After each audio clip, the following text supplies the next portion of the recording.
Қайырлы таң жаным, қалайсың? Неге үнсіз ғана қарайсың? Сағындың ба мені?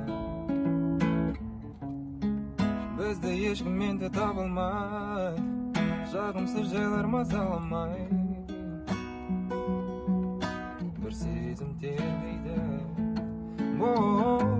Түсімде де табылғайсың жанымнан, көрсем деймін тіпті сені сағымнан. Алыстама менен, сені көрем күннен көзге шағылған, іздеп табам бұлттың арғы жағынан.